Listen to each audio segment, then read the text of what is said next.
Good evening, everyone. Welcome to the Dudley Seers Lecture 2026. So the title tonight, as you can see, Sharing Our Earth Towards a Global Constitution. I'm going to say a few words at the beginning and then hand over to Tom, and then we'll go to the speaker. For those of you, hands up if you're also at the EADI conference. Hands up if you're not. You're very welcome to come, actually.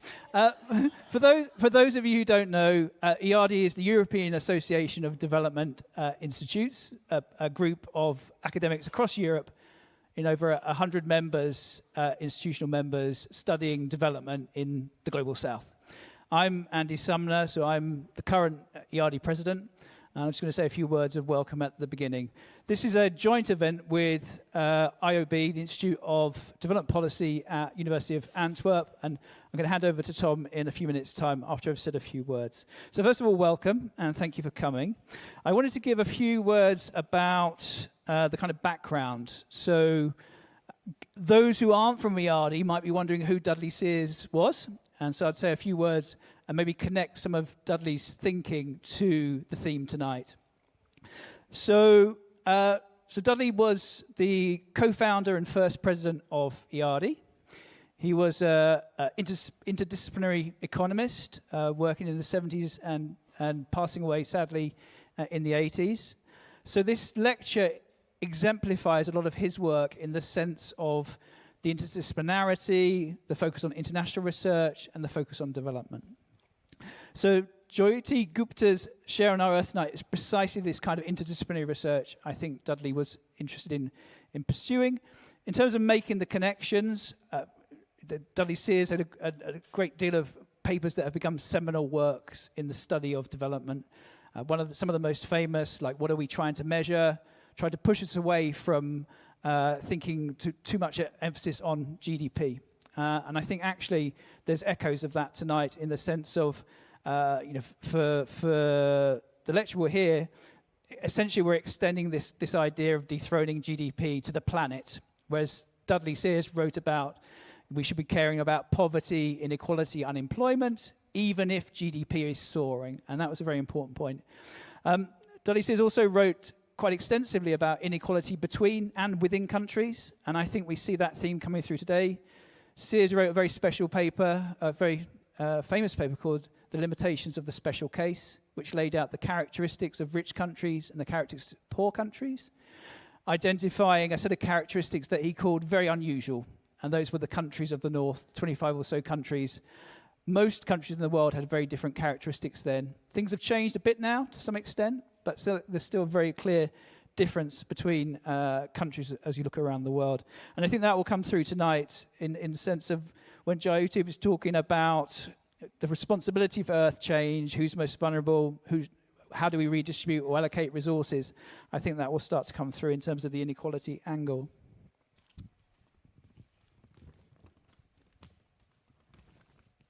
And then Seers also mentioned or talked extensively about the idea of values and the idea that you can't assess development without discussing what is to be valued. And so he really played a very important role there in thinking about what are the values underlying measures of development or process and policies of development. I think tonight we're going to hear a lot about values because the idea of a global constitution and writing one is essentially a statement of humanity's values, and I think there'll be a connection there. I'm going to just introduce the speaker and our discussant tonight, and then I'll hand over to Tom to say a few words from IOB. So we're very lucky tonight. Joyeeta Gupta, we have the speaker, is Professor of Environment and Development at the University of Amsterdam and Professor at IHE Delft at the Institute for Water Education. She holds an LLM from Harvard Law School. That's not a large language model anymore. It's a law degree. And a PhD from the University of Amsterdam. She was lead author on the Nobel Prize-winning International Panel on Climate Change Assessment, and she received the 2023 Spinoza Prize, the Netherlands' highest scientific honor. Then as discussant, we have David Reybrouck here, who is a Belgian cultural historian, archaeologist, and author. He's philosopher laureate for the Low Countries, which I think is really fantastic that there's a philosopher laureate, and more countries should be following that, I think. He studied philosophy and archaeology at Louvain and Cambridge and completed his doctorate at Leiden. He's best known for his books, including Congo, The Epic History of a People, and Against Elections. He also won the Goethe Prize for Literature in 2025. So very lucky to have very esteemed and interesting people who are coming to talk to us. So let me hand over to Tom next before we go to the lecture. Okay, thank you, Andy. Also from my side, thank you for being here and welcome to all of you. We're very glad we're able to put this event together in cooperation with Zomer van Antwerpen. The organizers of the conference found it quite valuable that the conference would break out at some point of the university building and broaden the academic debates we're having to virtually everybody, wherever you come from or are going to. Of course, organizing such debates outside of the narrow circle of academia is a challenge, and we can, of course, try to be inclusive, but really achieving it is another matter. We also don't know whether it would be working better to break out of the university building or rather to invite a broader public into the building. But, well, both are possible, I guess. Before I give the word to the moderator, I would like to say just 2 words about the Institute of Development Policy, IOB, because IOB decided to engage time and energy in the organization of this EADI conference on the occasion of our 25th anniversary. IOB has recently been re-established as an institute closely related to the Faculty of Social Sciences, which will allow us to continue with our teaching, research, and societal outreach activities and strengthen the university's engagement with and in the Global South for the foreseeable future. We do think that in today's world, marked on one hand by huge global challenges of climate change, biodiversity loss, and increasing global inequality, and on the other by tectonic geopolitical shifts and dwindling resources for international cooperation with the Global South, an institute with a global perspective and with particular attention to the regions usually outside of the sphere of interest of academics can bring an important value added both to the work of our colleagues at the university and to the societal debate more generally on our common future. In actual fact, stirring the societal debate on such current global challenges is also exactly what is on the agenda for tonight, at which point I can hand over the stick to David. Thank you so much. Is this mic working? It seems to be. Good evening, everyone, and good appetite for those of you still having dinner. Yesterday, in this city, the president of a national political party was arrested without any legal ground given, simply because he protested, peacefully of course, against the Israeli flag on the town hall. I repeat, the president of a national political party exerting a basic constitutional right. Last weekend in Brussels, 2 journalists from the European Correspondent were forcefully removed from the Parc du Cinquantenaire, historically the place where Belgium has always celebrated its freedom and its independence. But last weekend, these 2 journalists were removed as they had dared to ask a question to the American ambassador on the occasion of the lavish party he had thrown for the 250th anniversary of the US. That was last weekend. And 2 weeks ago, in the dead of night, 2 young Flemish climate activists saw their front doors forced, were arrested, detained for up to 4 days, and were released under unacceptably stringent conditions, such as not talking to the press, not taking part in any political activity, 2 constitutional rights that have been enshrined in our constitution for almost 200 years, and they had to undergo these new conditions without any trial or conviction. Meanwhile, the country went through its worst heat wave ever. And our Minister of National Defense spurred his online followers not to complain, but to enjoy the heat, like he did, with beer, barbecue, and swimming pool, as he happily specified. And at the same time, budgets for the Royal Meteorological Institute were being slashed. It was on the radio as I was driving up to Antwerp tonight, as were the budgets for the EOB and other development actors in this country. So, this is where we stand now, tonight. As we are entering a phase of growing global instability, both political and ecological, the messengers, the ones who have warned for years against the dangers that are now unfolding in front of our eyes, these messengers are being increasingly silenced. Legitimate and constitutionally guaranteed contestation is increasingly criminalized and penalized.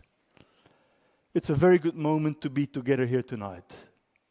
For now, more than ever, we need voices to stand up and speak with conviction against the madness of our age. Voices of reason and erudition. Voices of knowledge, scholarship, but also passion. Voices of creativity, imagination, and the courage to think really, alternatively, deeply. Development is no longer a challenge for the global south, but also for the global north. And in these crazy times, it is not enough to be a professor of environment, development, water education, and global south at prestigious universities in the Netherlands, in Amsterdam and Delft. But it certainly helps. And it is not enough to be the recipient of the Spinoza Prize, the highest award in the Netherlands, and to have contributed as a lead author to seminal IPCC reporting, for which the organization was later distinguished with the Nobel Peace Prize. But it certainly helps. And it is not enough to have been the co-chair role of the Earth Commission at the UN and the UNEP's Global Environment Outlook 6 Healthy Planet, Healthy People report, whose reports and end results were widely admired, but it certainly helps. And it is not enough to have an incredible overview on Earth system science, development studies, North-South expertise, and global governance research, but it certainly helps. Because whatever she does, whatever she says, whatever she writes, there's always that little extra. It's an ounce of indignation, a pinch of belief in a better world, and a glimmer of hope. In these confusing times, dear friends, it's not just an honor to welcome Joyeeta Gupta to tonight's Dudley Seers lecture. It's a sheer privilege and a true delight. Joyeeta, many thanks. The floor is yours. Thank you.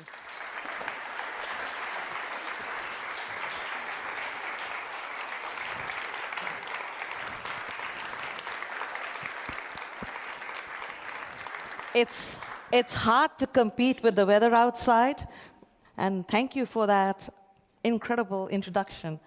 I'm very, very honored. So this is a wild venue, so I think this is the appropriate venue to talk about a global constitution. That's a wild idea. So let me first say that this is in honor of Dudley Seers, and I'm going to talk a little bit about his anger on GDP, about inequality, and about what kind of values should underlie development. So let me go to my presentation. First, the problem. The problem is that we are dividing and destroying our Earth. And that is the problem that I'm going to deal with this evening. It has 4 components for today's presentation. First, we are crossing planetary boundaries as well as ambient quality standards. So we need to redefine our relationship with nature. So let me explain. Since we are crossing ambient quality standards, air standards, water standards, we are seeing 7 million people die every year because of air pollution. About 2 million people die because of access to poor quality water. We're also seeing large numbers of people suffering from heat. I believe 500,000 people die annually from excess heat. But biodiversity loss itself exacerbates the risk of zoonotic disease. About 60% of all infectious disease is zoonotic. So what we are seeing basically is that the environment is essentially causing about a quarter of all health problems. And health is essential for your happiness, for your work, for your family.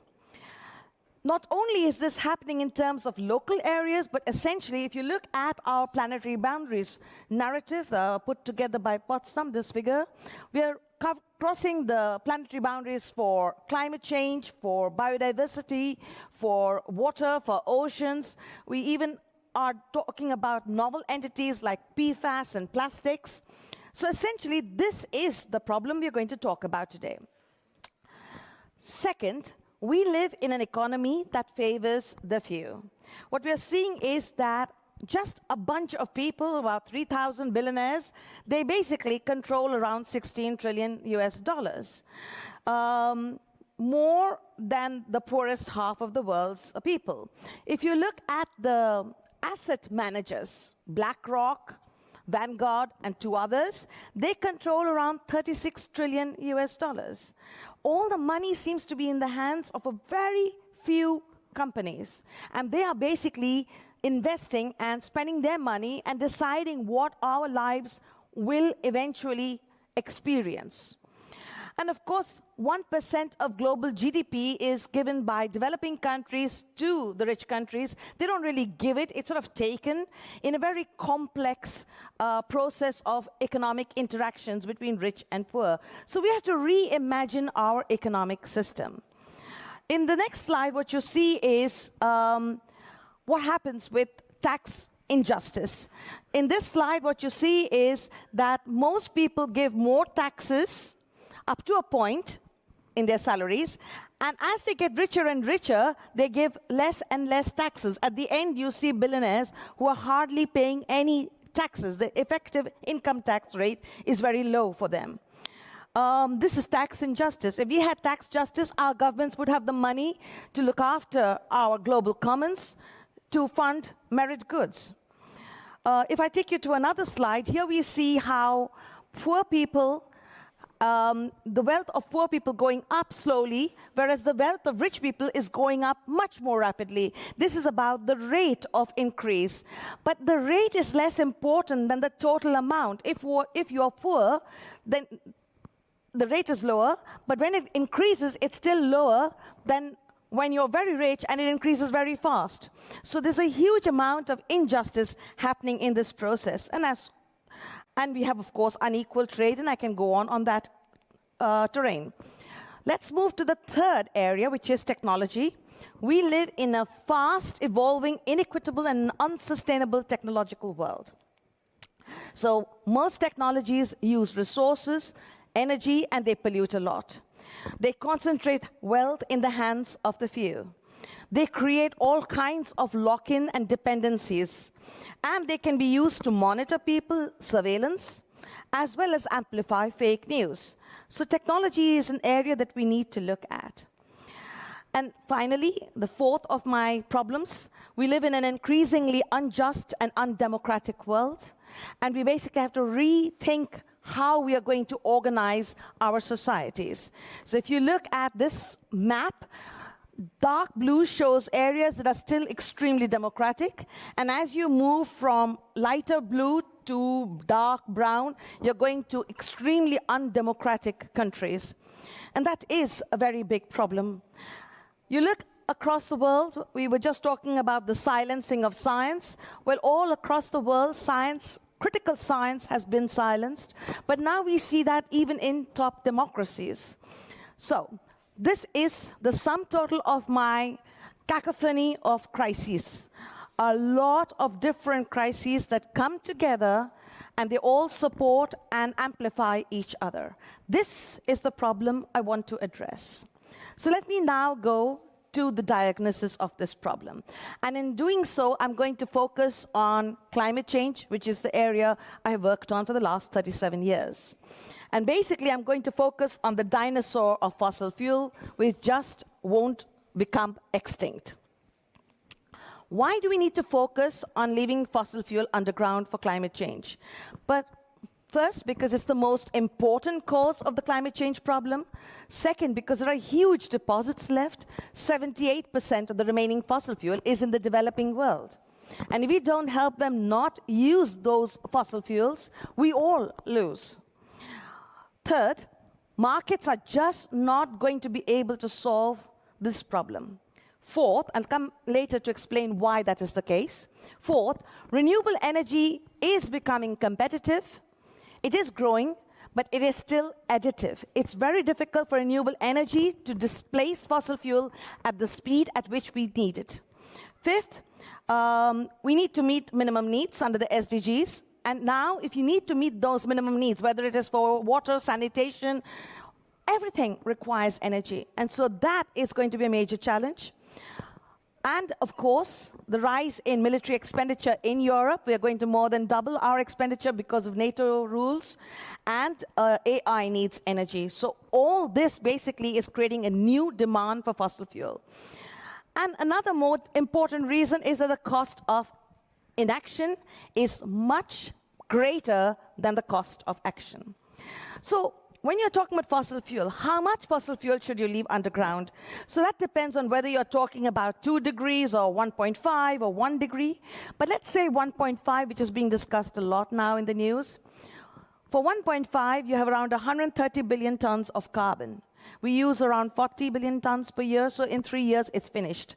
And actually, this number is for last year, so in another 2 years, we have finished our carbon budget. Right.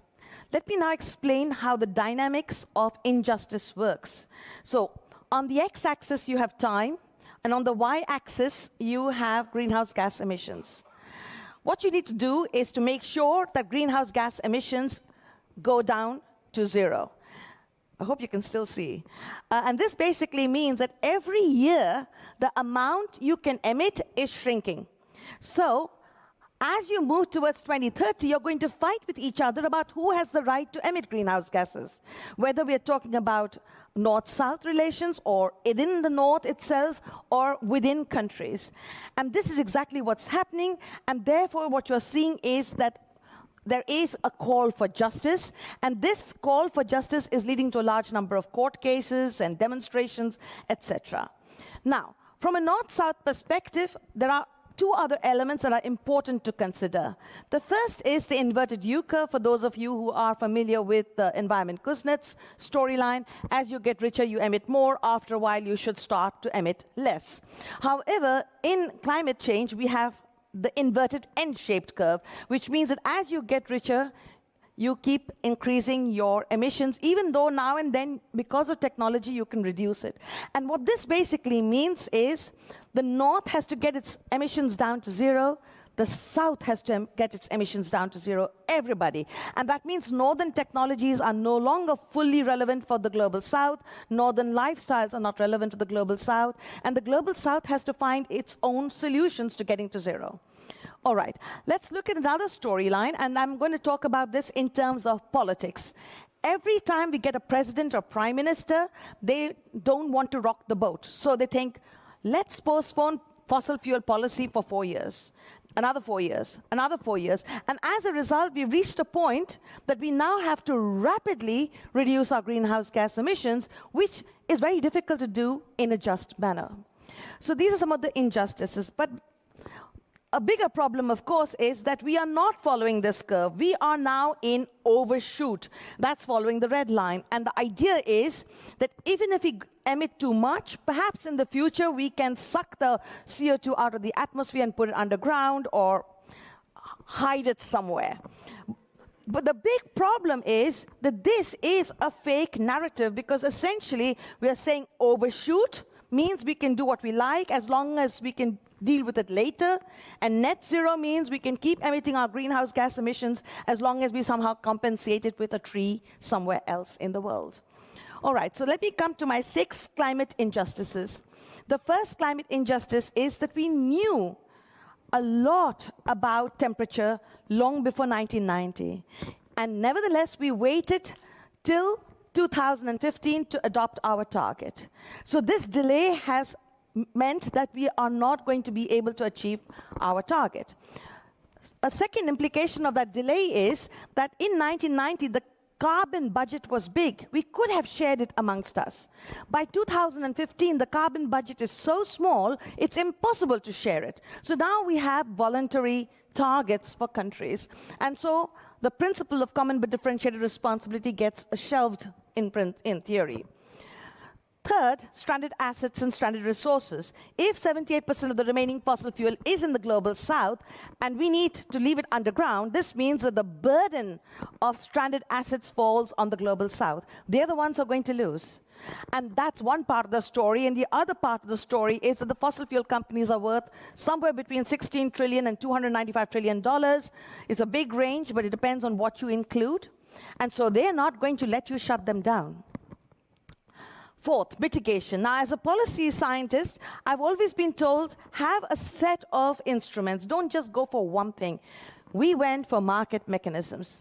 And that basically has meant we focused on what was politically feasible, win-win, cost-effective, but forgot to get effectiveness and justice on the table. And that's why we are in the mess today. I'll explain this subsequently. Fifth, adaptation. Today, about every hour, we are losing around $16 million in damages. And that's quite substantial. And it is being paid by the person whose house gets burnt or the person who loses his life. Finally, in all this, we are not looking at the fundamental driving factor that's causing the problem. And that is our definition of development, our economy, our governance systems, and our technologies. So basically, it comes down to being a neo-colonial, patriarchal, neoliberal system. All right. This was made by an NGO, and it basically shows us commodifying nature and a carbon in this case, and it says the history of colonialism goes in parallel with the creation of new commodities: slavery, sugar, tea, coffee, oil, carbon. All right. So that was the injustice story. Now I'm going to talk a little bit about how, in the fossil fuel world, we take a symptomatic approach and not a systemic approach or a curative approach. So you focus on greenhouse gases, you look at the source, energy, transport, buildings. You don't go to fossil fuel. Now, the word fossil fuel is hardly ever discussed in the climate negotiations. The fossil fuel companies ensure that that's the case. Then if the greenhouse gases get concentrated, then the question is how can we enhance sinks through geoengineering? We're talking about minimizing warming. We're talking about the impacts. How do we cope with impacts? And maybe we just have to suffer, and that's called residual impact.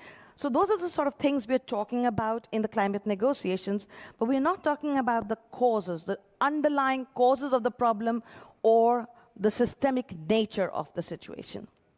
So that's the story I want to deal with.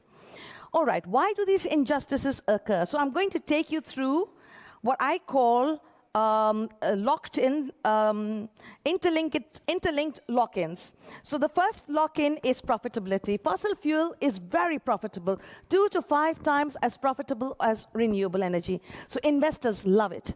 And why they love it is because also society talks about overshoot, net zero, energy security, the right to development. All these narratives enable these companies to feel that they are doing a very good job, that they need to do this job. And so, in fact, the fossil fuel producing companies talk about, we are necessary. It's called necessitarianism.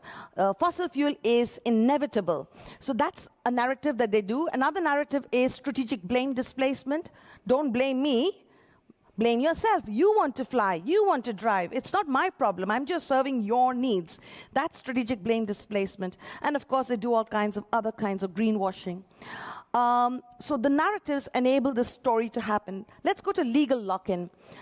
Suppose I am a company and I'm taking out fossil fuel, but there is an earthquake, like in Groningen, and as a result of that, I have to close down the fossil fuel extraction. I'm not going to do it easily. I'm going to take the government to court, and that's what Shell has done to the Netherlands government.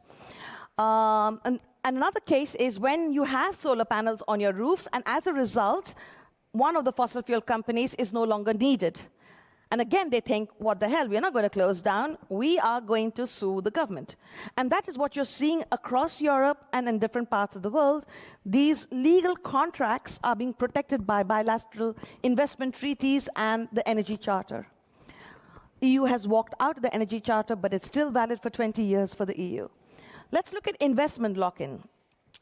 Investors don't like small-scale projects. They don't like short-term projects. They like long-term projects, large-scale projects. You come back to fossil fuel. Renewables are not at all attractive from that perspective. So then you see an investment lock-in build up. Then you have fiscal lock-in. The fossil fuel companies pay a lot of taxes. Those taxes subsidize your university, your colleges, your healthcare system. So once the government gets addicted to it, it's very difficult to close it down. Also because very often the government itself is the fossil fuel owner. Let's talk infrastructure lock-in. Fossil fuel is the biggest infrastructure in the world. Right from the mine to your homes, you're locked in that infrastructure. Very difficult to change that.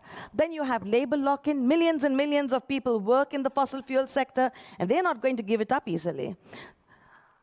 Behavioral lock-in refers to the fact that many of us have got used to the enormous fun that we can enjoy because of fossil fuel.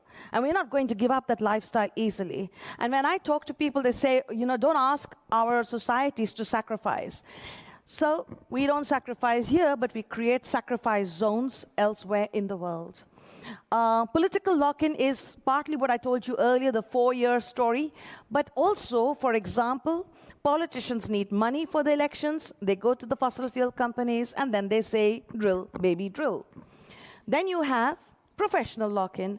And this was very surprising to me because I meet people who believe in the climate change problem. But then they say we can't do it in our work because the boss doesn't like it, because it's not part of our mandate.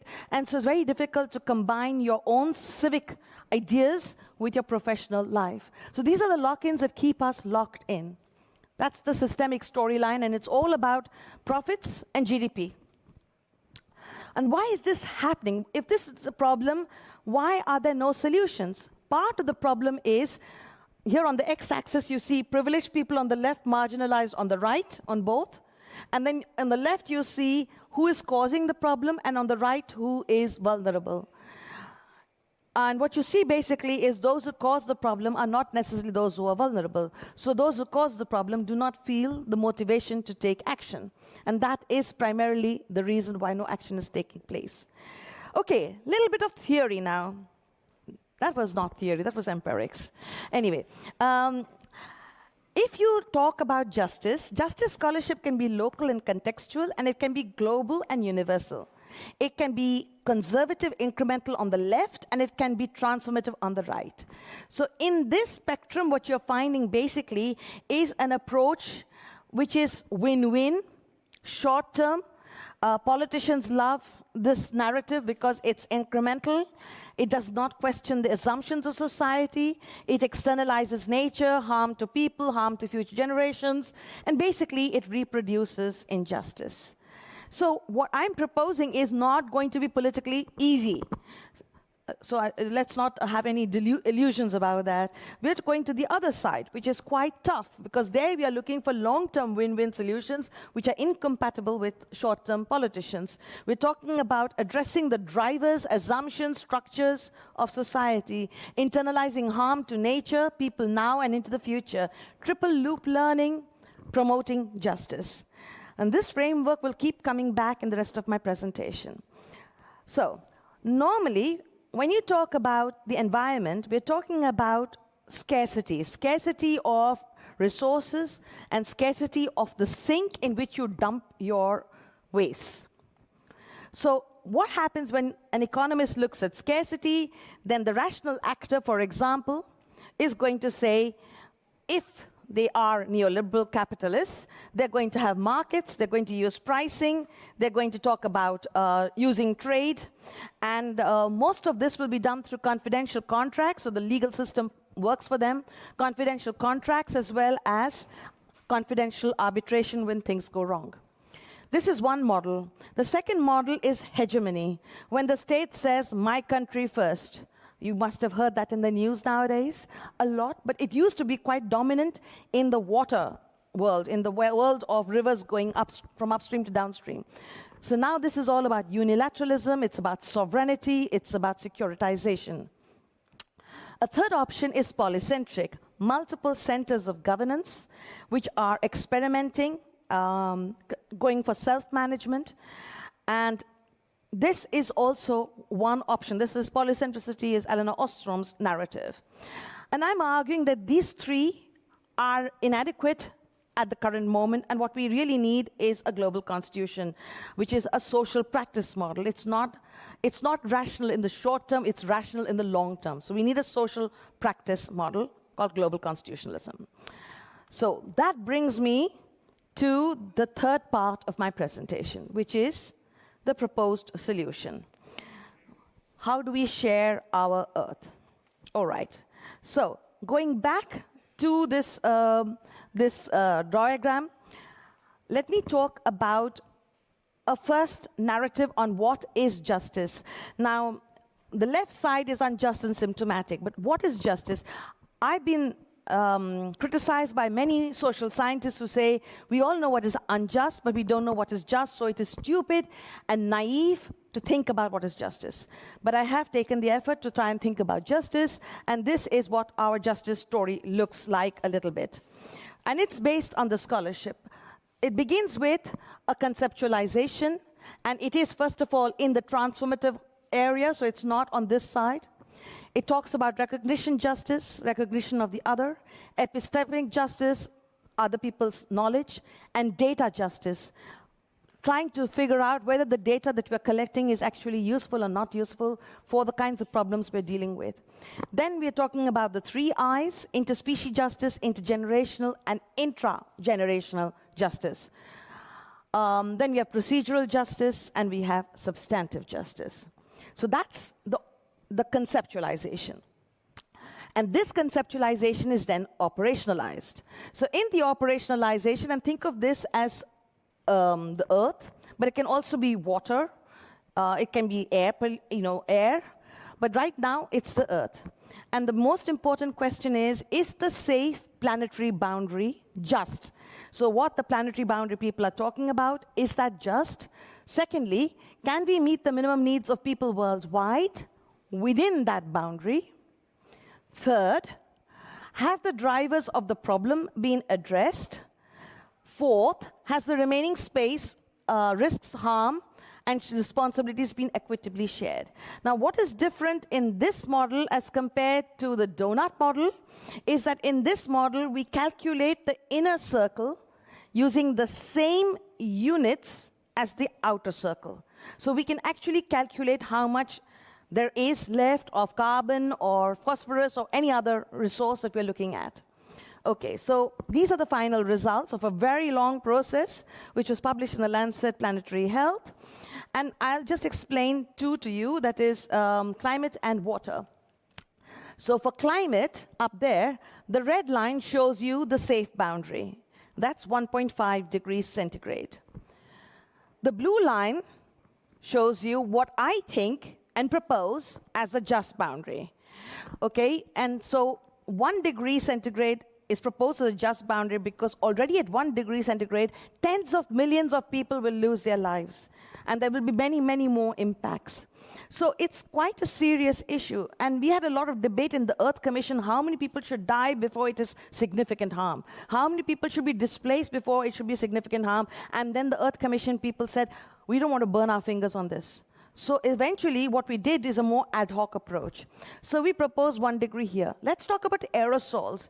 Aerosols at the global level are not yet in a problem. It's basically about the monsoon systems.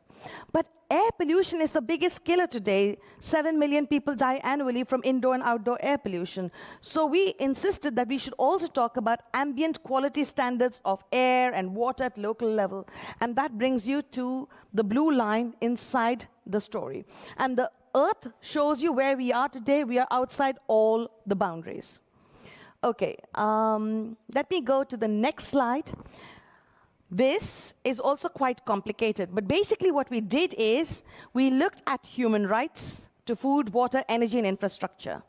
We saw what was there in the literature in terms of how much water or energy do you need for your human right. And then we multiplied it by all the needs that we had assigned. So let me explain it differently. If you want access to water, or you want access to a home, or you want access to transport, that also means energy. If you want energy, or you want a home, or you want transport, that also means water. So there's a complex matrix of calculations that eventually led us to do the dotted blue lines on the inside. And then what we did actually in the intermediate stages, we only gave the people below the minimum extra access to resources. And we discovered that if you provide everybody in the world who is below the minimum resources in 2018, pre-COVID, then greenhouse gas emissions go up by 26%. So that was a bit of a complicated story. So eventually what we do is we give all of you in this room also 3 bulbs and a refrigerator, and that's it. No more. And then you get that line. And this graph also takes into account net zero a little bit. So it's a bit misleading because actually there's no carbon left. So after you give everybody 3 bulbs and a refrigerator, you've more or less finished your carbon budget for the world. And that's a very frightening realization that there's very little room in all of this beyond the minimum. Okay, so this brings us to the drivers of the problem. So I'm now doing the operationalization in terms of climate system justice. So over here, we're looking at what causes climate change and what causes inequality, because inequality is not innate, it results from government policy. So that includes the economic system, the technological system, the social system. So you come back to the systems there. I've just explained a little bit on just minimum access and the boundary of just no significant harm. Let me talk a little bit about these risks. So when you're allocating risk, if somebody suffers as a result of somebody else's action, there should be liability or restorative action, or if you lose your job because you want to close down the fossil fuel companies, there should be a just transition. So a different solution for different kinds of risks and harm that result from all these environmental issues. You also want to share the budget. So if there is only a little amount of CO2 left, how do you share that budget? But it could also be phosphorus, it could be nitrogen, it could be the oceans. You have to discuss each of the different environmental elements here in terms of the last column. And in the middle, you're talking about responsibilities. I could go on for hours, but I have kept this simple. So essentially, what I think is that these are some of the elements of what I think should be called global constitutionalism. And then if you look at the scholarship, you find that there are environmentalists asking for constitutionalism, there are technology experts saying there should be digital constitutionalism, economic experts talking about economic constitutionalism, and then there are in the social world, health, inequality, gender, liberal constitutionalism. So there's a lot of work happening right now on constitutionalism. And the model that I'm trying to propose over here is that we would have a social practice model. It's not a rational actor model, except it's in the long term a rational process. It's the model within which a capitalist may be allowed to function. But there are a lot of rules within which the capitalist functions, within which hegemonic power may function, within which polycentric actors may function. And so essentially this is the model of sharing our earth. Now, there is a debate in the scholarship, and the debate is, actually the world is so unfair, whoever makes this constitution is going to make it in a way that exploits the weakest all over again. So they argue that avoid such a system because it's hierarchic. They say the new system will display neoliberal capitalist tendencies, neo-colonialist tendencies, patriarchy. And they say create your own local world and disengage. And the argument of our team, our team is sitting at the back, is that you have to engage. Disengagement is not an option because we only have one Earth, and not all of us will be going to Mars. It's not possible. And anyway, Mars, you can't come back. Right? It's a one-way ticket. So, anyways, there's only one Earth, so there is no option. If you look at technology, you can say, I don't care about the world's technology, but that technology is going to harm you. I mean, the worst possible case is when somebody bombs you, for example. Technology has a way of coming into the corners of the Earth. And inequality is increasing worldwide, and that itself will create fractured societies that will object. And I think it's impossible to create your own little bubble in this hyper-globalized world. So what should be in a global constitution? So a lot of elements of justice, I think. There will be something about well-being, about biodiversity, Ubuntu, ideas from different parts of the world about relations with nature, relations with each other, relations with the future. And I also think that there are some economic ideas we've been discussing in some groups in the Netherlands, which include, for example, that we must talk about true pricing, restore the natural system, the financial system must serve people, and we need a system that functions within the boundaries, within the ecological boundaries of the local and the global. So, and then we want relationships between different legal systems. So maybe none of you are lawyers, or some of you are, but the private law system is very powerful, and the public law system is less powerful. The public law system is where you do the climate convention, the biodiversity convention. It's the agreements between governments. The private law part is sometimes also an agreement between governments when it comes to investment treaties or trade, but a lot of it is contracts. It's really very much focused on the business world. And those contracts are so holy. They're very far, they're up there, and you have your public international law here and human rights down there. And I think basically we need to have a system in which all these legal systems function in relation to each other. And of course, there will be many more ideas. We're still at the starting phase. So what we're trying to do is we have an open science justice lab, and we're inviting essays from all of you, and maybe your children, if they're above 10 years of age, as long as you give permission. And those essays feed into our narrative. Then we do public consultations, a bit like today. And then hopefully we will draft a constitution in the next 2 years or 3 years. And we have 3 PhDs, one on law, one on technology, and one on finance, to look at these different elements. And some of the others are done by Chloe and myself. We have a smaller group of others in this group. So if you want to write an essay, you become a contributing author, because this is a bottom-up exercise. You can upload your essay over there. Just go to globalconstitution.org. All right. When and how are constitutions born? Because most of you are wondering, this is completely a wild bullshit idea. But let's think about how and when is a constitution born. Normally, it is born after there is some real crisis in a country, a political crisis.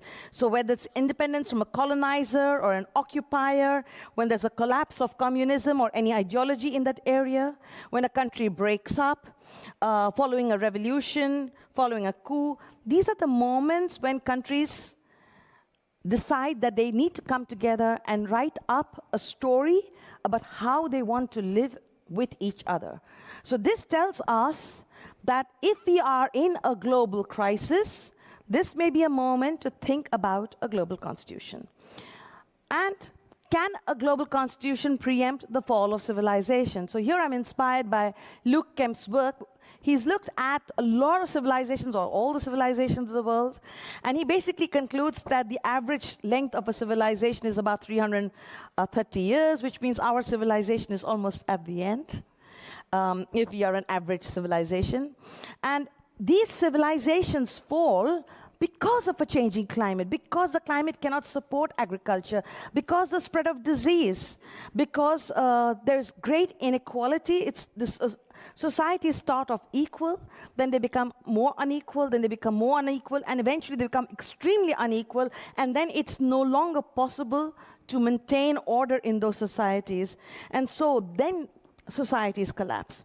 Sometimes because societies become over-complex, because there's no real leader, and because of the rise in defense costs, because of technology. Now, if I look at all of this, he doesn't mention technology, but I am. If I look at this list, I think all of this characterizes our current age. Changing climate, disease, because of, I told you 1/4 of all diseases caused by environmental problems. And I can go on about that. Anyway, basically we have rising inequality, complexity, we have massive technological challenges, and we have rising defense costs. So we are probably, if history is an indicator of the future, at the brink of a civilizational collapse. And this is where perhaps a constitution can play a role. A constitution can protect the local commons, it can protect human health, it can reduce inequality and hierarchy, it can manage complexity, it can control our leaders, protect the rule of law, it can make defense costs perhaps a little redundant. And this brings me to my conclusions. What I basically try to argue today is that we live in a divided world and that our ecological, economic, technological, and socio-political systems have reached a cacophony of crises. And this is because of unjust interlocking systems, our attempt to address problems symptomatically and not systemically. And we are therefore leading to a very fragmented way of solving problems, while a few people at the top, a few companies at the top are really controlling what's happening worldwide. So I think it's time for a global constitution. And if I was a film star, I would say, come on, everybody, say it. It's time for a global constitution.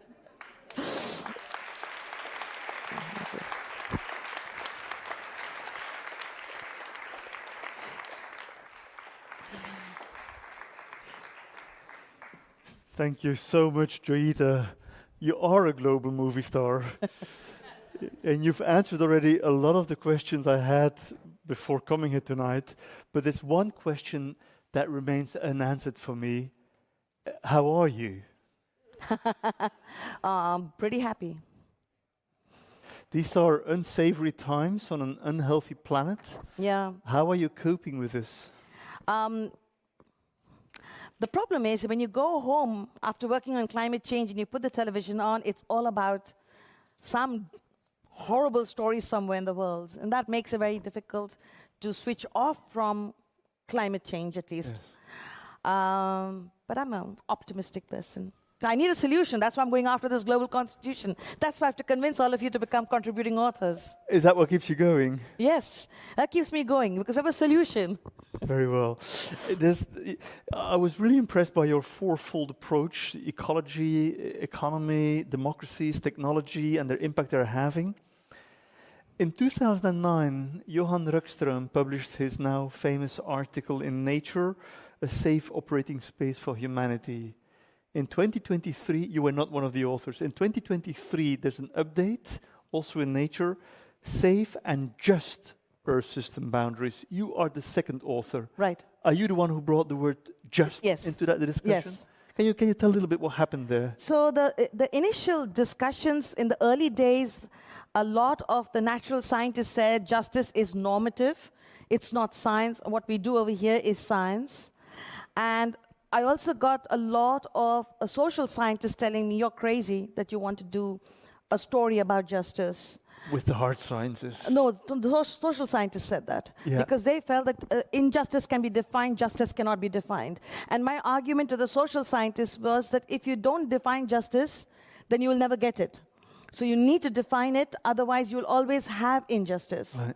So that was a starting point. And so you were arguing with both sides.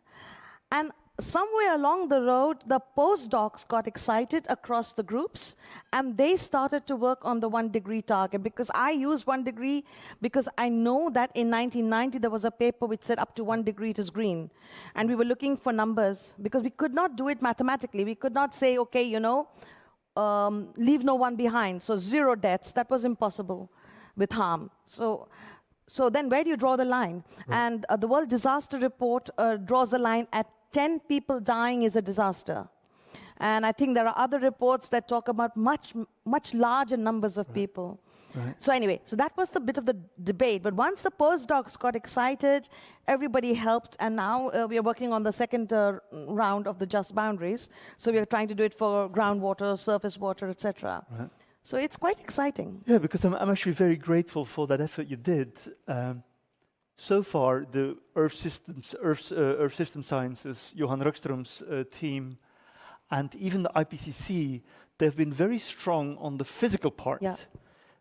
Perhaps in an attempt to avoid becoming too political or becoming less reliable by being more like social scientists.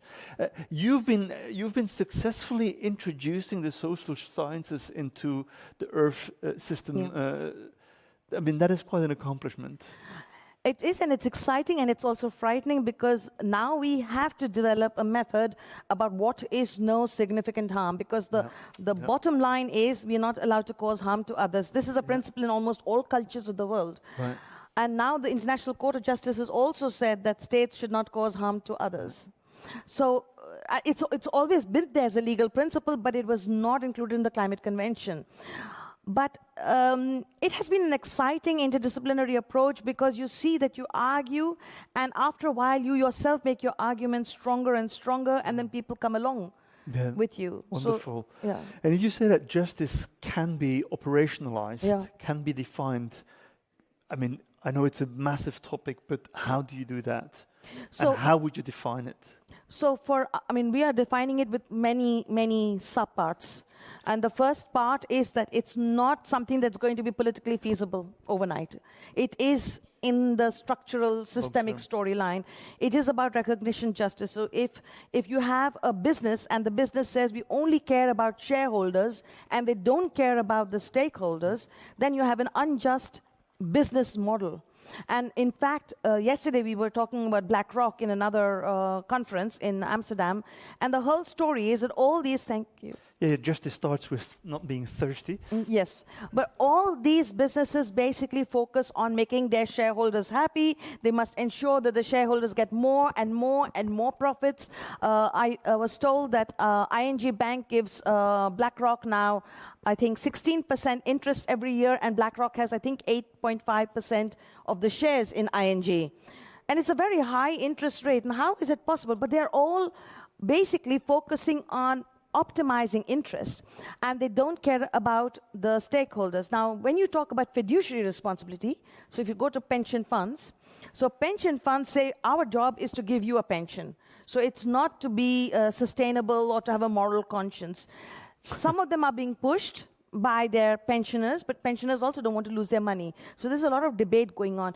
And there was a lot of advancement made in the pension world. Yes. Till in the United States, it started to roll back, and now it's rolling back also in other parts of the world. But essentially, the next argument is fiduciary responsibility. We only care about the client and not everything else.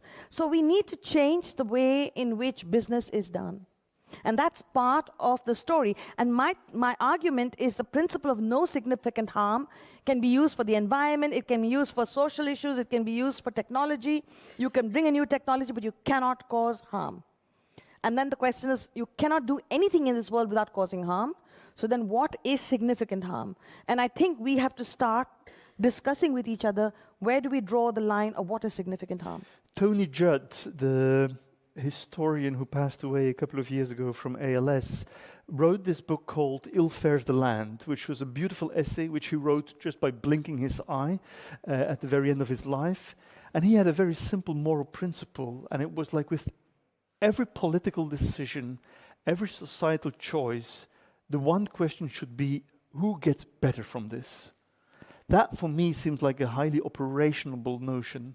Yes, but that goes further than, so I'm saying first don't cause harm, then who gets better? Yeah, that's right. So it's a little bit... I'm being too... I thought you were optimistic, but he was more much to my surprise, I'm even more so than you are. Kate Raworth designed the donut model, the model that many of us will know with the social minima and the ecological maxima. You seem to take some issue with that, but I don't quite understand the problem. No. What we did is we look, so when we looked at the safe boundary, that's 1.5 degrees. But when you look at your human rights, you can't say you have a human right to 1.5 degrees. Okay, good. So you convert the human right into, say, a right to water, food, energy, infrastructure, and then what does that mean for CO2 emissions? So then you get the CO2 emissions at the bottom, and then you have to convert the 1.5 into CO2 there, and then you know exactly how much CO2 is left. Okay. So it's a game in which you are trying to convert the human rights into an economic or a unit that is the same as the unit of the boundary to calculate how much space. She doesn't do that. Yeah. You go one step further. We go one step further. Okay, good. I can't do it. I'm not a math. I can't calculate. Right. There are a lot of people who can do it. You're covering already quite a bit, so it's okay if there are some fields. It's actually reassuring to discover that there are some fields where I'm less gifted, so thank you for that.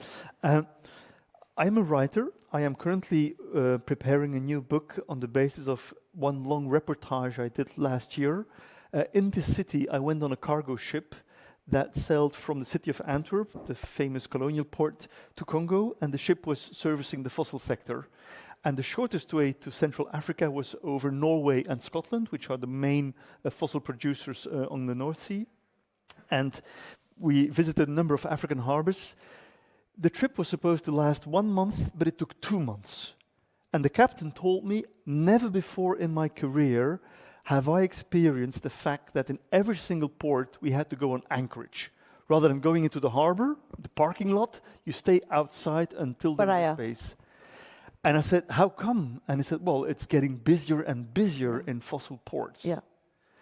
Your argument for LFFU, which was for me a new concept. Leaving fossil fuels underground, yeah. I love it. It's not mine. But they haven't heard from it in the harbors that I've visited. That's because it's so profitable. Yes. So in the scholarship, everybody is saying that renewables is competitive with fossil fuel. Yeah. That may be in some abstract worlds, but in order for it to be competitive, you need to have the capital to buy the electric car or the solar panels or the heat exchange. So as long as you don't have that capital, it doesn't work for you. So in fact, what I didn't discuss is all the subsidies. In the Netherlands, it's about 40 billion euros every year that goes to fossil fuel. And it goes also to the poor people, directly or indirectly. Yeah. But the subsidies for renewable energy go only to the rich. To the top. Yeah. So that means that the people who are not privileged cannot participate in the transition. Poor people are least responsible. And they cannot participate. Most affected. Yeah. And least at the receiving end of government measures. Exactly. Flanders is covered with solar panels on villas. Right, and not in, but it's very complicated because if you rent an apartment, you can't do it. In an apartment building, anyway, you can't get enough solar panels for the entire apartment. So it is complicated. But the point I'm trying to make over here is all of this, not only the way the subsidies are organized, but the way the international financial investment law is organized, the way in which the narratives are done. This overshoot narrative, I don't know whether you understand it, but when a plane lands, it's supposed to land in the runway. If it goes beyond, that's overshoot. That's what you don't want. And we're all talking about overshoot as if it's some happy, hey, oh, guess what? We're in overshoot. It's crazy. It's something we should be afraid of. And one of the forms of cognitive dissonance, another one that I observed on my reportage, on my trip, was that people tell themselves, like, we're on the right track because we're changing from fossil fuel to fossil gas. Gas as an intermediate fossil fuel, which is less bad. That was a very good narrative in 1990, and it's no longer valid. So in 1990, it was also important for developing countries to go in the footsteps of the North, if the North had actually tried to de-link. But this is no longer a valid concept because we have to get to zero. Yeah. And if you invest now in gas, you're just going to be locked in. You can't get out.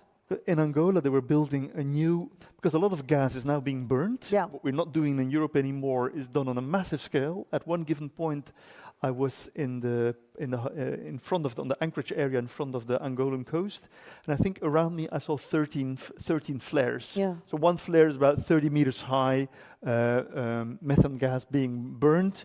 because CO2 is less harmful on the short run than methane is, and therefore it's being burned. And so they were building these massive installations to capture the gas, to avoid that it's being burnt. But the question But the investments are enormous. Yeah, and the question is who's paying for it? Exactly. So very often, so one of my PhD students did work on who is really owning the infrastructure that is in Africa, and most of them were outside Africa. They were in America or in Europe or in China or Russia. So in fact, who benefits is a foreigner. But why are we lending money to developing countries on fossil fuel? Because we have too much money, and you can make lots of profits on fossil fuel. Because it's long-term, you know the storyline very well. Yeah. You have a whole system and infrastructure in place. So investors and banks love to give money to fossil fuel. And what is hardly known in our part of the world is that now Namibia and Mozambique are becoming main producers for fossil fuels for the next 20, 30 years. What the North Sea was in the 1990s is now becoming the southern African coast.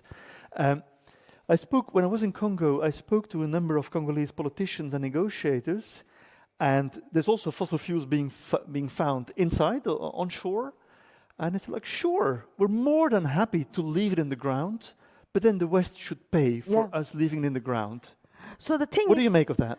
There are two options. The West should have, in 1990, started to phase out its use of fossil fuels in a gentle manner, so that nobody would suffer.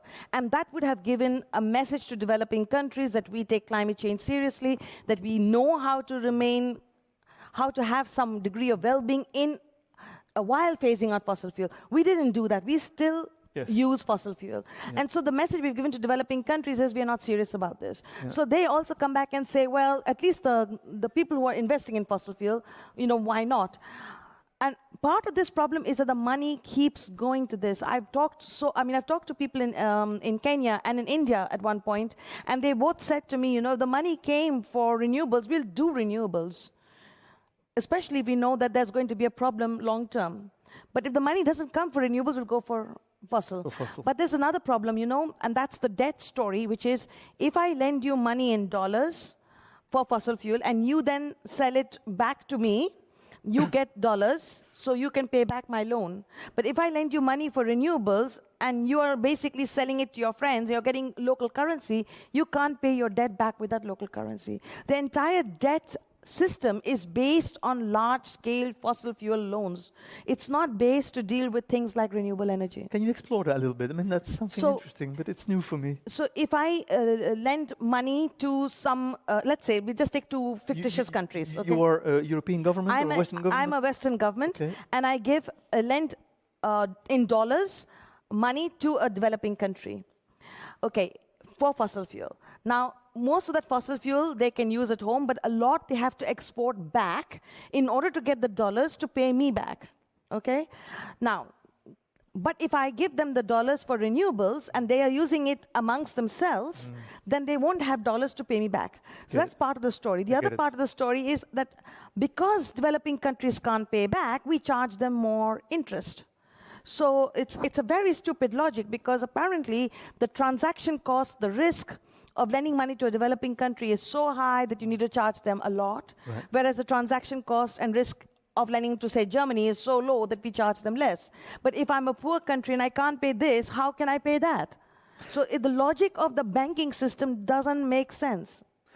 But if the alternative is we pay countries in the global south to keep their fossil fuels underground, which is the logic they are using now at COP conferences, etc.,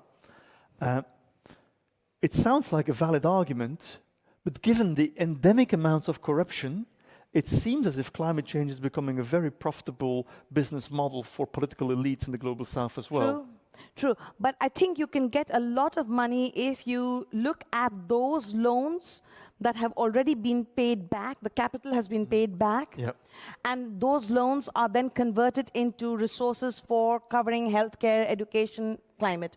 Because most of the developing countries are now paying more in debt servicing than they are paying for health, education, and climate. So there's a lot of information on debt right now, and that's a big problem. So, and personally, I think there's money there. There's also money in tax evasion. the super rich people are not paying their taxes. If we could just get them mobilized to pay their taxes, that would give governments worldwide more resources to finance these actions. And I think even if you can't tax the rich, maybe we can get a couple of billionaires. I think one of my PhD students at one point said that you needed only 2 or 3 billionaires in Europe to fund the entire European transition. They are so unbelievably rich, the men at the top. So there is a money in the system, but and it doesn't help democracy to have such rich people. No, it does not. So in fact, we have to reconstruct the way we do it. So tax justice is the way to go. So some should go to Mars on a one-way ticket? Yes. And some of them yes, should... with their children. Okay, very well. There's going to be a big rocket. Yes. When you talk about the transition in the global south and the shrinking remaining carbon budget, you think that it's their time to emit There's carbon? no more time. And the Or should they leapfrog into more renewable? They need to leapfrog, and you can see already in China that it is leapfrogging. It's going very fast. Yes. It's actually sitting on two sort of narratives. One is that they could rapidly switch to renewables if they wanted. Partly it's also because they're more dictatorial. Yeah. But partly it's also because they have the technologies and they are rolling those technologies out in China. So, for the most of the developing countries, they have known for the last 35 years as a problem.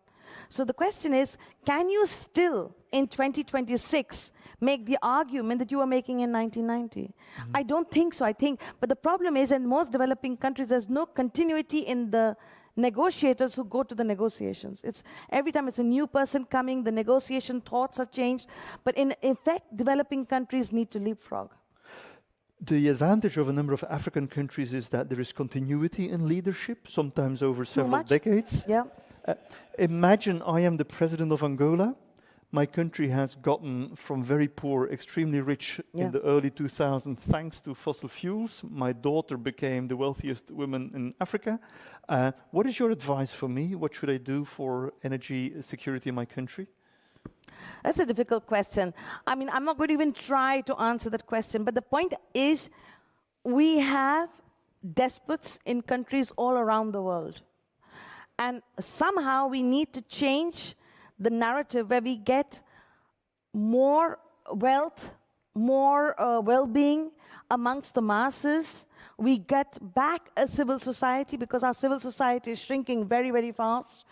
And we try to do this through tax justice. We try to change the money where it's going, where it's flowing. And maybe we have to do it through court cases. Maybe it has to be ecocide against a few CEOs. Maybe it has to be... we already have more than 3,000 court cases on climate change right now. Yep. So there are ways in which we can try to get the few honest judges that there are to perhaps help us balance the power that has got completely skewed. But there's enough money in the system to solve the problem. Tribunals, climate litigation can help. Your solution tonight, your proposal, it's an idea you've been proposing for quite a while now. It's global constitutionalism.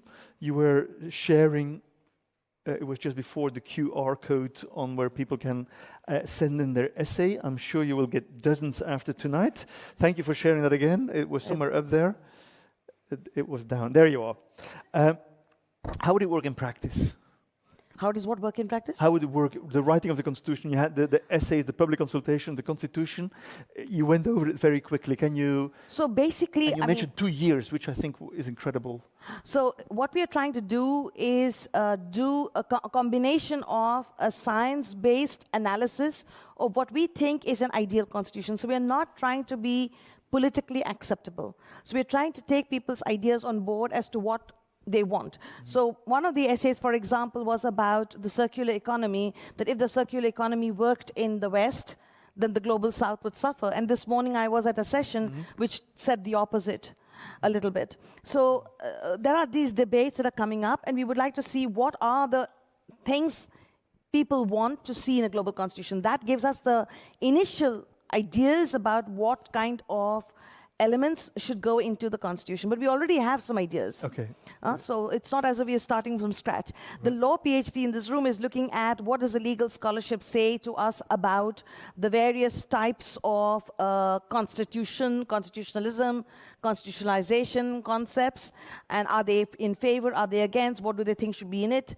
Our technology student is looking at different, especially the digital world, to see why and how we can try to govern that. And the finance student is looking at the inequality in the financial world. And I'm trying to take on the other topics, okay?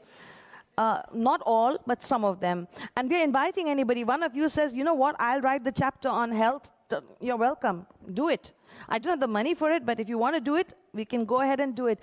And the idea is that these ideas are put together, and it's really a document of principles.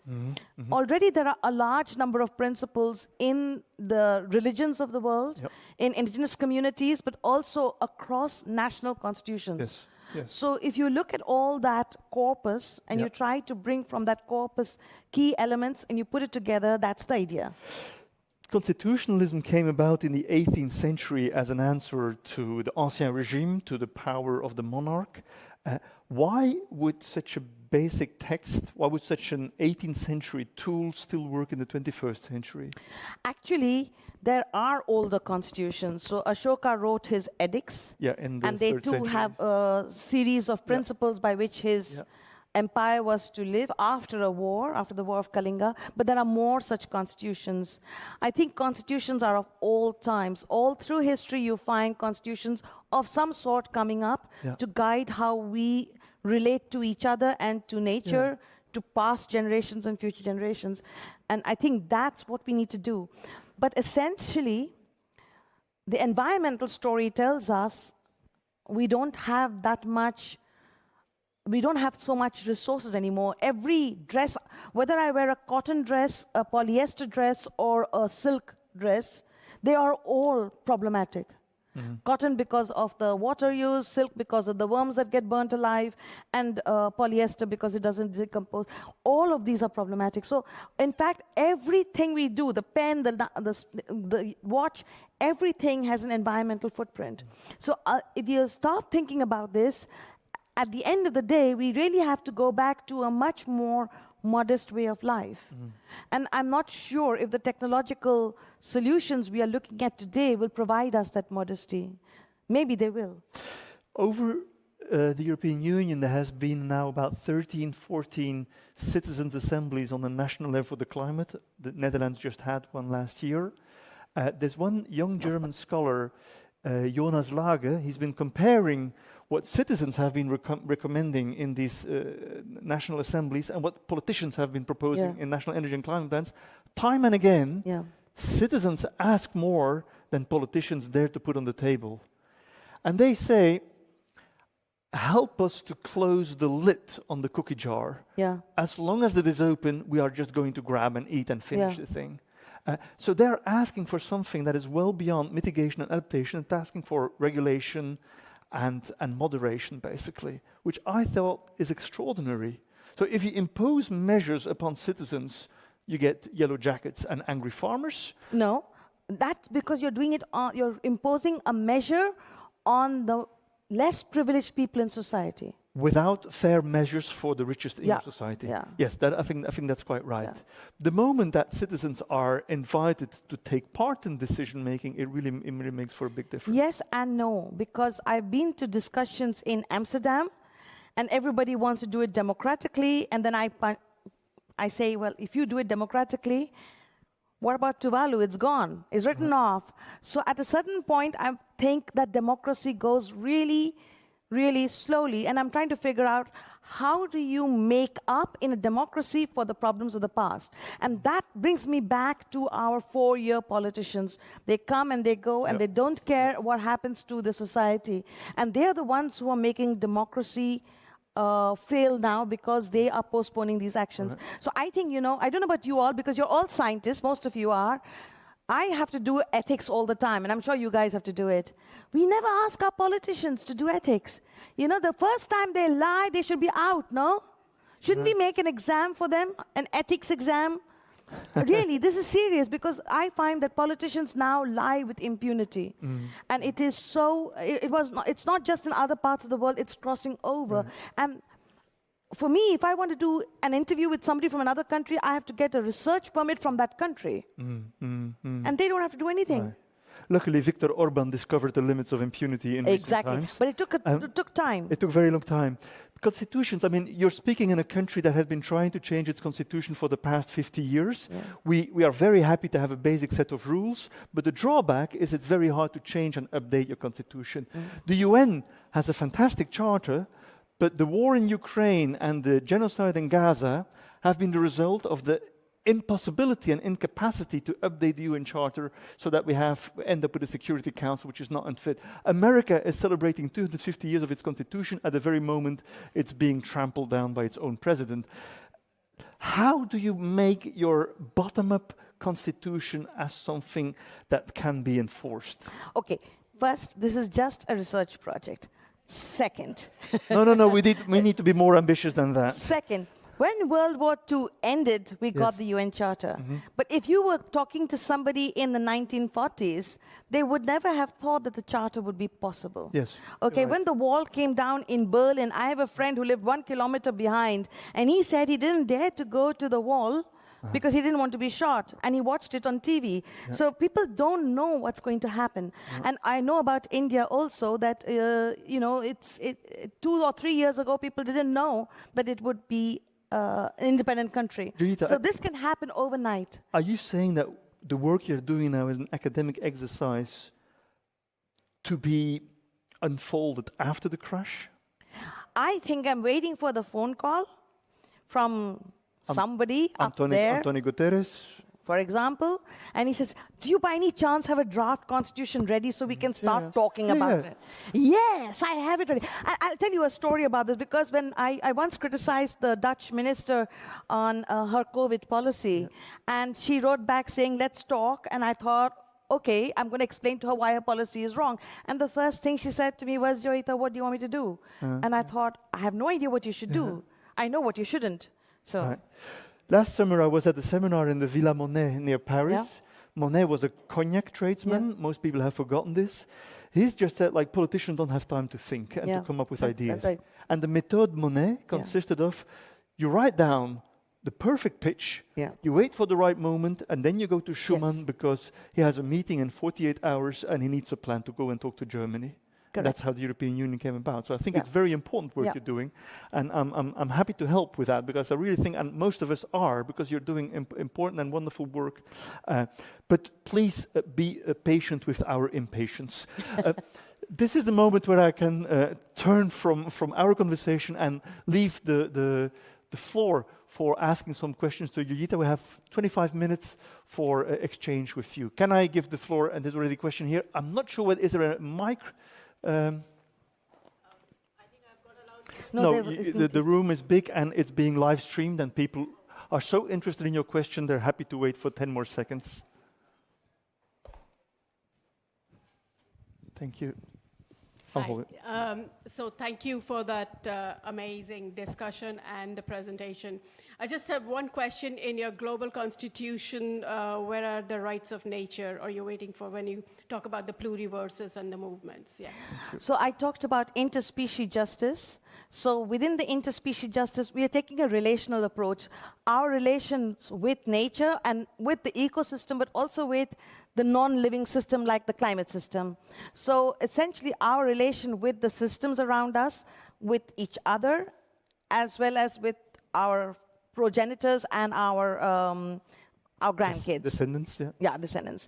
So that's where the rights of nature come in, because the interspecies justice approach is meant to look after the rights of nature. But if you look at the rights of nature today, except in Ecuador where it is very comprehensive, in all the other places, it's really the right of a river in one place. It's not really the rights of the entire natural system.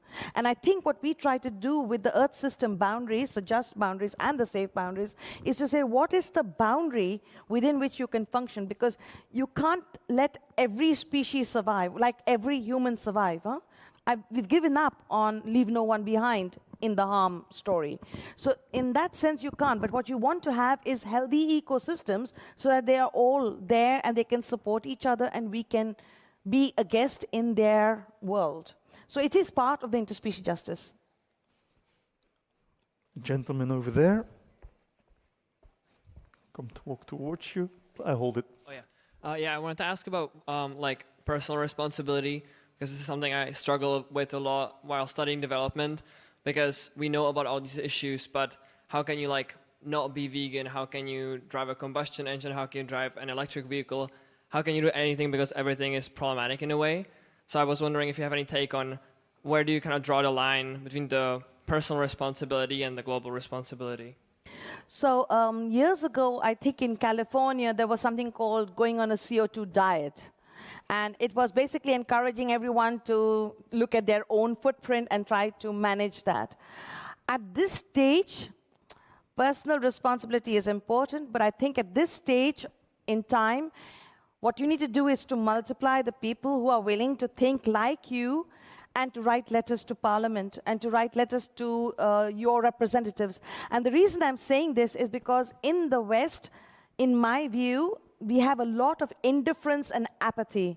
People complain in the room, but nobody actually writes up a letter and sends it off to the parliamentarians saying, please do this or please do that, because we need a mass movement at this moment. It's great if you're a vegan, but I sat and did this for myself many, many years ago, you know. Can I have a leather handbag? Can I have a plastic handbag? Or should I have no handbag?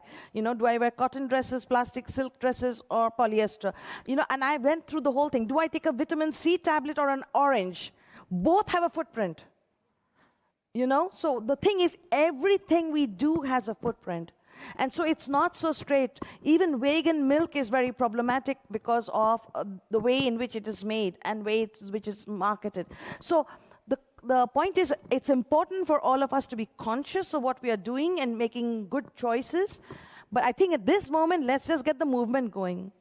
And the movement that you want.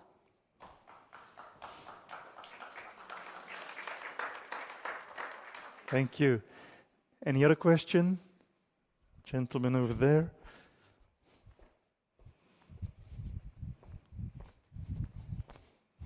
I'll hold it. Hello, thank you very much for the talk. Really impressed. I just wanted to know your take on this another global concept that's also really important about the growth. What do you think about it? How do you include in this whole new perception of how to act in the world? Degrowth. Degrowth. Okay. Your take on degrowth? So, in a sense, I am critiquing the focus on profits and the focus on growth. So I'm moving towards a post-growth world. And whether that takes the frame of degrowth or something else, I don't mind. But I do want it to be slightly orderly, but I don't want it to be a delayed change in society. But in a sense, if you want to live within your planetary boundaries and you want to meet the human rights of everybody, you're talking about a different world. You're not talking about a world where profits are going to be most important. You're talking about a world where maybe there are not that many jobs. And I'm not even bringing AI into the story. Huh? So without AI, you're talking about a world where when you buy a refrigerator because it's important for maintaining your food, it survives for many, many years. It doesn't have to be replaced after 7 years. So you're talking about a totally different world, a world where products are made like Lego games so that they can be dismantled and remantled. So it's a different world, and that could be degrowth, and it could be well-being. But it begins with the principle that you cannot cause harm to others, with changing the whole narrative of shareholders versus stakeholders, of fiduciary responsibility, of extended producer responsibility, trying to get those storylines together. But you're right. Joyeeta, the fact that you don't mention capitalism, is that mostly for strategic reasons? No, I did mention capitalism. I did mention capitalism. I said neoliberal capitalism is the problem. And I think maybe we have to tame capitalism in the sense that you don't want people to privatize nature. So people are already privatizing water and putting it into wine glasses and beer. Forget about just water bottles. You don't want all of nature to be privatized and commodified. So you don't want that. So essentially what you want to do is some degree of a market, but it is a constrained market. It's a limited market. But, so I did have capitalism within the framework of, but it's a constrained capitalism. Next question. Everyone's tired. Yeah, there's one here. No, it's being streamed, so people cannot hear your voice. What role would sufficiency policies play in your model? So limitarian standards and sufficientarian standards are absolutely essential because that's what we are right now trying to calculate. But it's quite complicated. But the idea would be that if you have only a limited amount of resources that you can use without messing up with the entire world, without messing up with the entire ecosystem, then those resources have to be in some way allocated. So you need some to meet your basic human rights, but there is a limit. And that could be your limitarian standards. And yeah, so the limitarian standard is the upper limit. But I'm a little afraid that with some of the regimes, so it could be that the limitarian standards come down to your human rights because let's assume we all want medical care. Medical care has a huge footprint. Maybe we want medical care more than we want 10,000 clothes, so you know? So there will be trade-offs there, unless we say we don't want medical care, because medical care is very, very expensive. But I think if we go to prevention, medical care costs go down also. So there are many relations over here, but limitarian standards are definitely necessary. What do you mean exactly by limitarianism? An upper limit to what you can use. Yeah. What you can use, what you can have. What you can have, what you can use. Right, right. Are people afraid that this is bringing us back to DDR times? Yes. And when you talk about it, I was talking about similar topics in Latvia and Lithuania, and there they're very scared that we are trying to bring them back to communist era because, you know, you're talking about modesty in some ways, reduced resources. And what's your answer to that? That is a different type of world. It is you have freedom of speech, but you don't necessarily, not freedom of fake speech, huh? No fake news, no misinformation, disinformation, but you have freedom of... but not freedom of Zalando. Yeah, not freedom of... Yeah, precisely, not freedom of Zalando. Freedom of... yeah. But the limitarian standards can be quite strict. It's like how big can your house be? Yeah. One professor, I think, says 80 square meters for a family of 4. And then you immediately think, oh my God. Yeah. If you're not a student. Yeah, exactly. Yeah. So forget about that renovation. You don't have to do it anymore. Please, I'll hold it for you. In the presentation, you talked about inequality. What would be the acceptable level of inequality? Do you have an idea about this? Great question. So, you know, that's something maybe I should come to, but what's not acceptable to me is that some $36 trillion is in the hands of 4 asset managers. It's just not acceptable that all the money ends up, you know, you put your money in a bank, in a pension fund, in your insurance, in some shares, and then somehow it all turns up into those asset managers.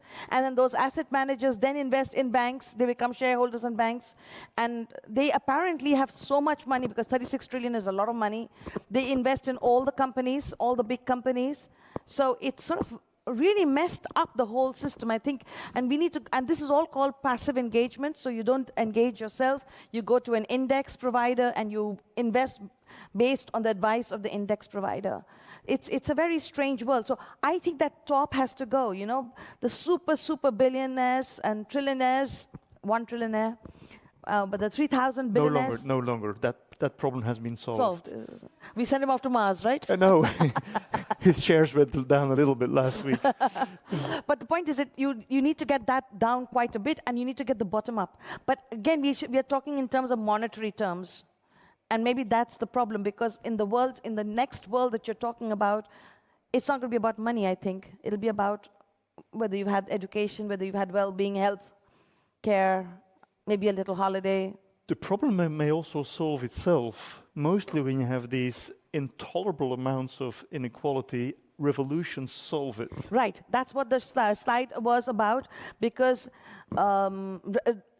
if you get to such degrees, high degrees of inequality between the richest and the absolute poorest, then this leads to a collapse of the civilization. Yeah. And we might also, with the AI, maybe accelerate it even further. I don't know. Maybe AI is fantastic for all of us. I can't say. But the point is that we are maybe at the brink of a really serious civilizational crisis. And if we recognize that, then maybe we try to avoid it. That's the idea. Okay, thanks. What is staring at me in this image is that your Open Science Justice Lab has no arts, humanities, social scientist. You have 1 PhD in law, 2 in technology, 3 in finance. It kind of gives me a picture of an absence of critical inquiry, or maybe they're all social scientists. They're all three. I mean, the law is a law student, but they're all social scientists, and they're critical scholars. Yeah, I'm sure they are, but I just don't see humanities in there. Hey, you don't see a lot of disciplines in there. Yeah. I only have money for 3 PhDs.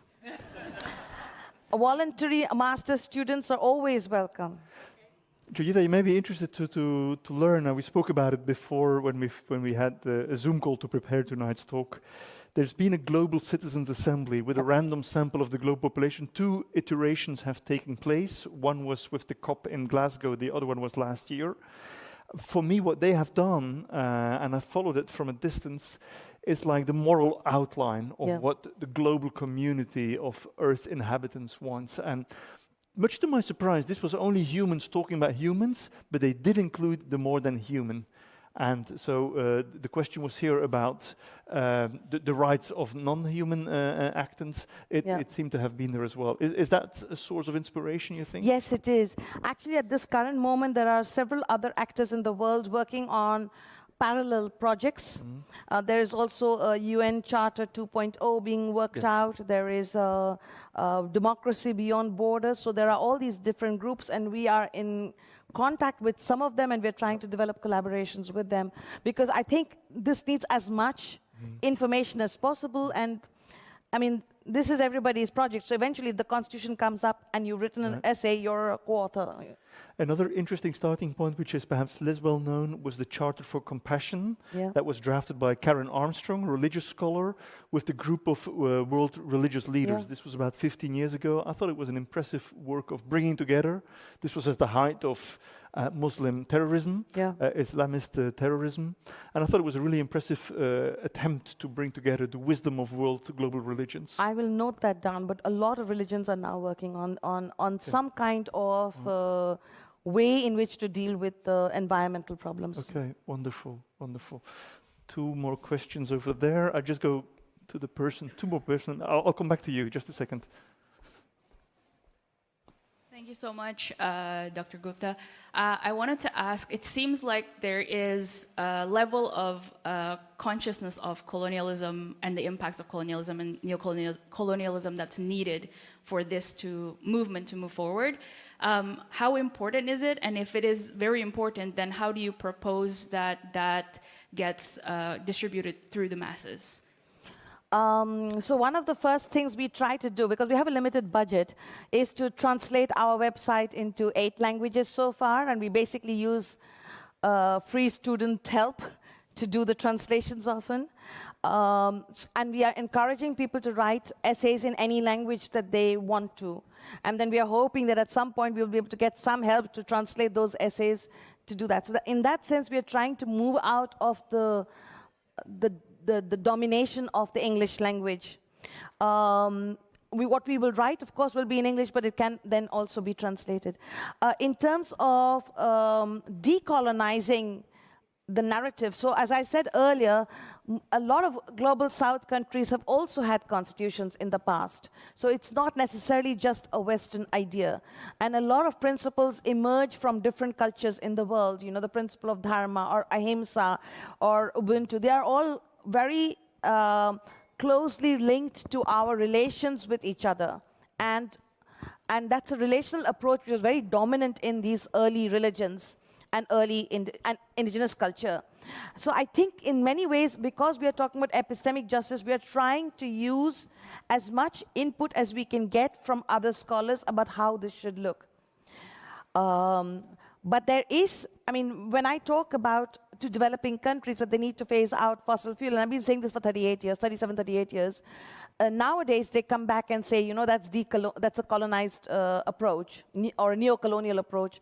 And I think that's the only way we can get to maintaining our planet for all of us. Because if you cross the tripping points, the irreversible changes that will happen will be horrible for everybody. So it's a survival mode. It's not a colonial idea, I think, in my view. I think it's a decolonial idea.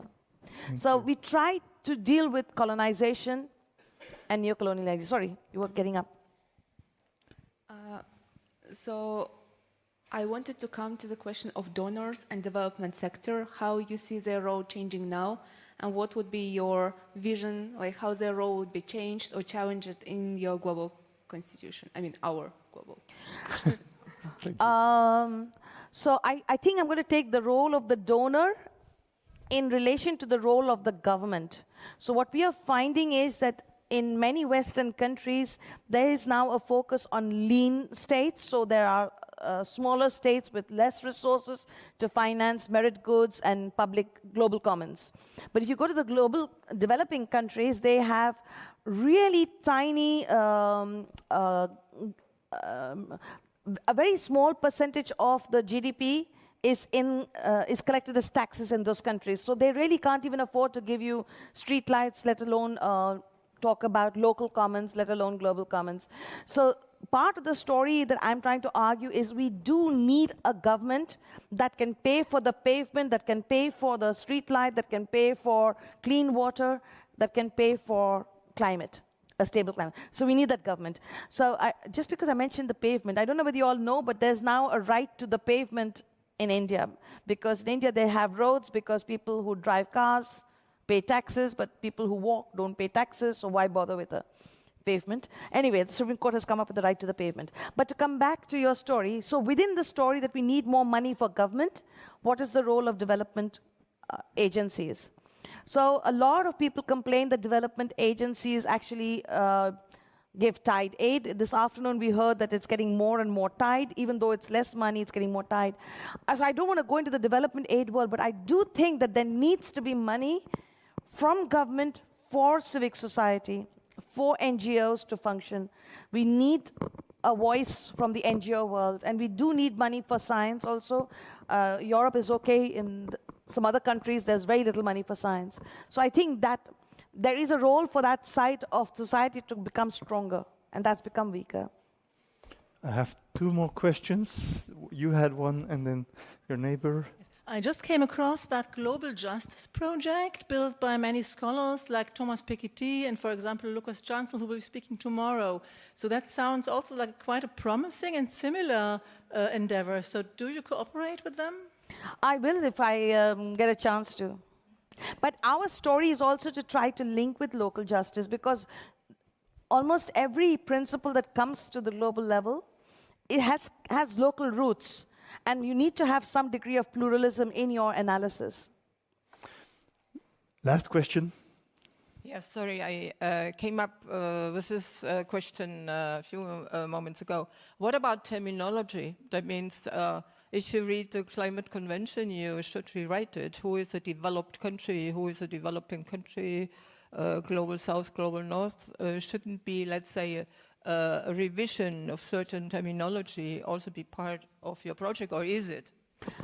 You know what, that's a great idea. I think we have to take it into account. I think one of the big challenges is that you always want to, so in my PhD I talked about industrialized countries and developing countries because I didn't think rich countries were developed, so that was sort of the way to deal with it.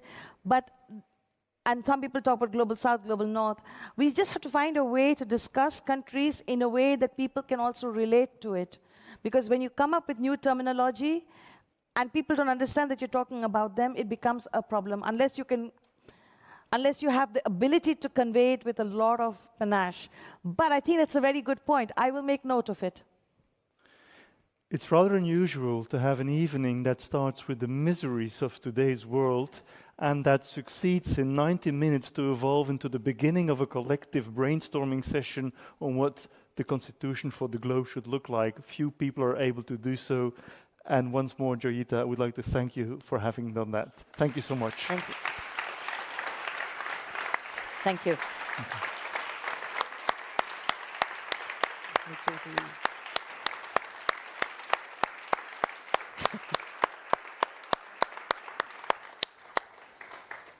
This is not wise.